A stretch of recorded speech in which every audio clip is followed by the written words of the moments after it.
Hello दोस्तों, आज हम एक ऐसी मिथ को तोड़ने वाले हैं जो हर एक स्टूडेंट के दिमाग में होता है कि मेडिकल करियर सिर्फ डॉक्टर बनने से ही बनता है।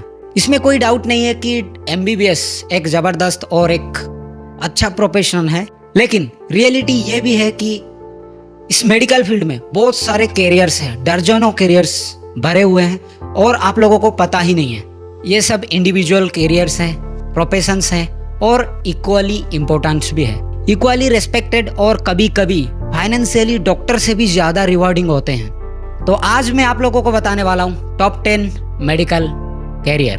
तो चलिए एक एक करके उनका कैरियर को समझने की कोशिश करते हैं और बने रहना वीडियो में एंड तक, जहाँ कोर्सेस, एलिजिबिलिटी एंड स्कोप के बारे में बात करने वाले हैं। सबसे पहला नंबर पे आता है मेडिकल लेबोरेटरी साइंटिस्ट, जो कि लैब साइंटिस्ट भी कहा जाता है। कोर्सेस की अगर बात करूँ तो बीएससी एमएलटी जो 3 साल का रहने वाला है और एक रहने वाला है डिप्लोमा इन एमएलटी जो कि 2 साल का होने वाला है। एलिजिबिलिटी बताऊँ तो आफ्टर 12th पीसीबी के साथ आप डायरेक्टली एंटर कर सकते हो, और जितने भी मैं आपको बताने वाला हूँ सब आप डायरेक्ट 12th के बाद एंटर कर सकते हो। और कोई ऐसा है जो इंडिविजुअली, जहाँ पर आपको आफ्टर 12th कुछ कंप्यूटर करना पड़ेगा, या फिर कहाँ पे ऊपर लेवल पे जाना है तो एमएससी करके जाना पड़ेगा। तो बढ़ते हैं आगे।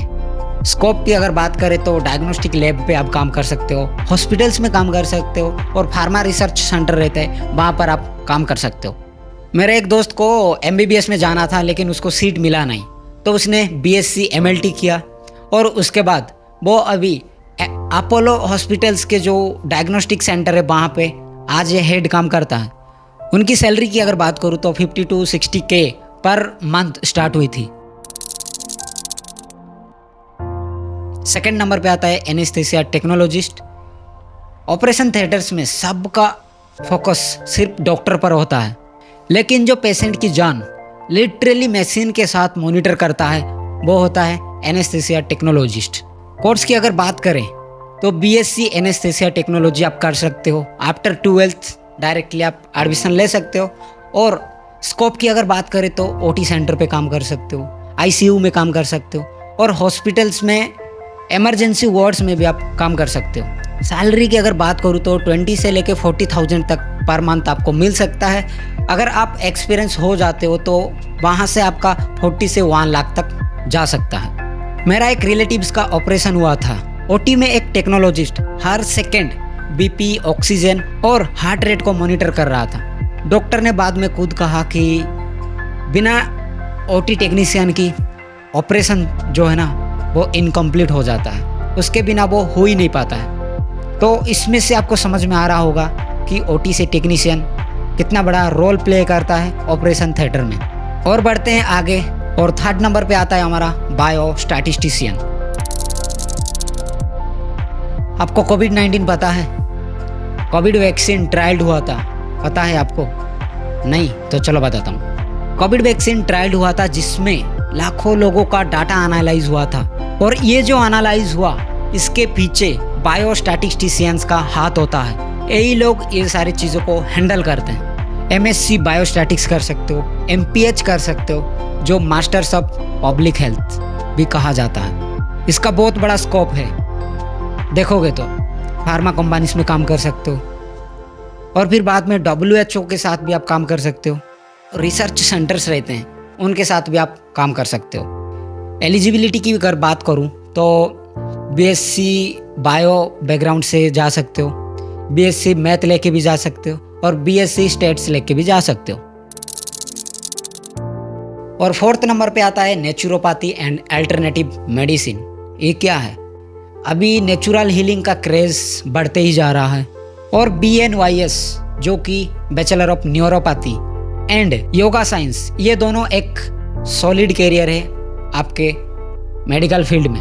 कोर्स की अगर बात करें तो BNYS 5.5 ईयर का रहेगा, इंक्लूडिंग इंटर्नशिप। आप डायरेक्ट 12th PC के बाद इसमें एडमिशन ले सकते हो।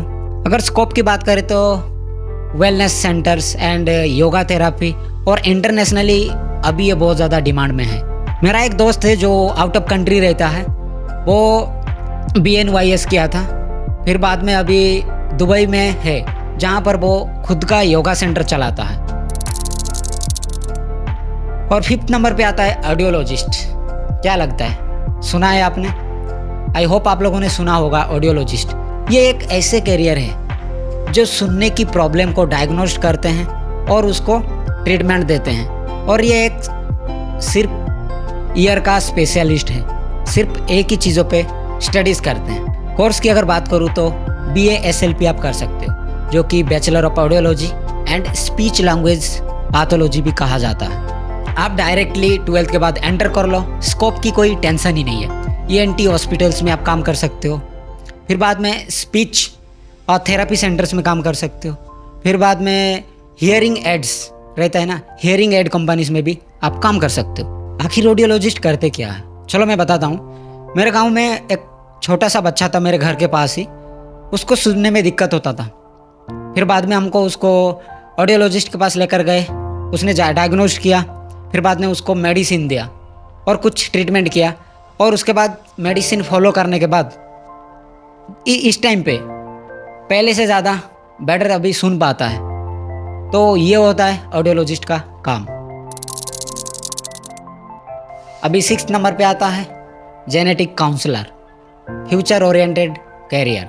कपल्स को फैमिली प्लानिंग के टाइम ये एक्सपर्ट्स गाइड करते हैं कि बच्चे को जेनेटिक डिजॉर्डर से कैसे सेफ रखना है।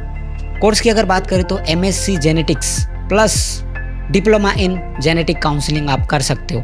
एलिजिबिलिटी आपके लिए रहेगा BSc बायोटेक एंड जेनेटिक्स।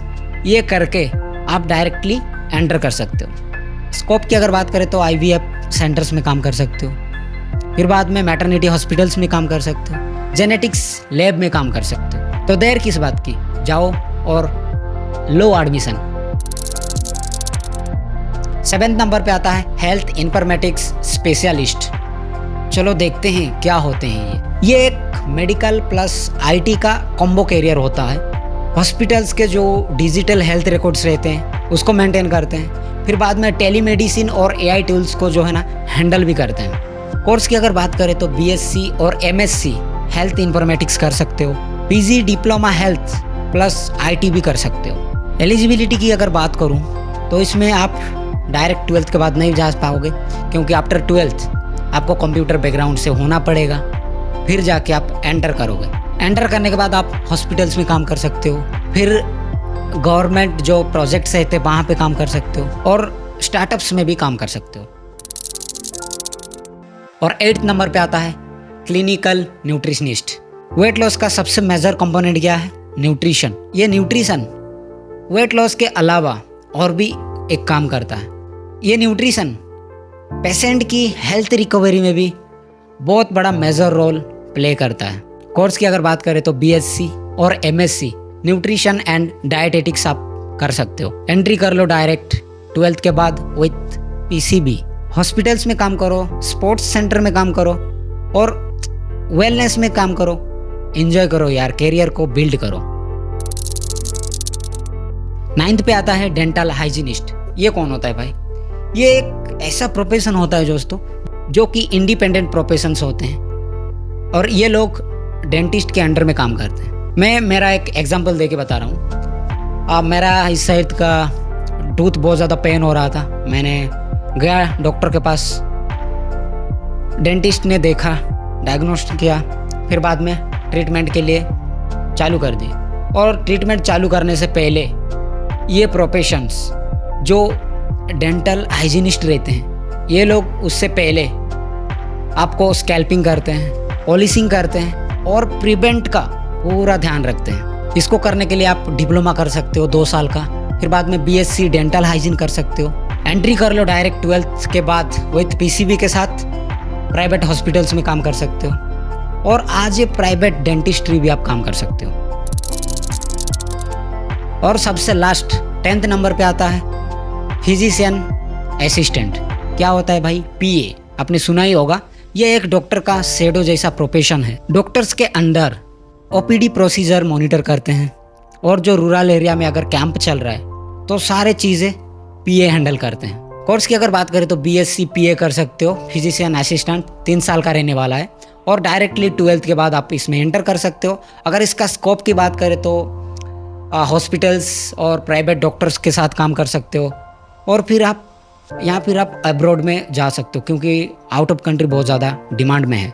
तो दोस्तों ये थे टॉप 10 मेडिकल कैरियर्स जो बिना MBBS के भी आप मेडिकल फील्ड में आपका सॉलिड फ्यूचर कैरियर बिल्ड कर सकते हो। दोस्तों हर कैरियर की अपनी इम्पोर्टेंस है और हमारा सोसाइटी इन लोगों के बिना इनकम्प्लीट है।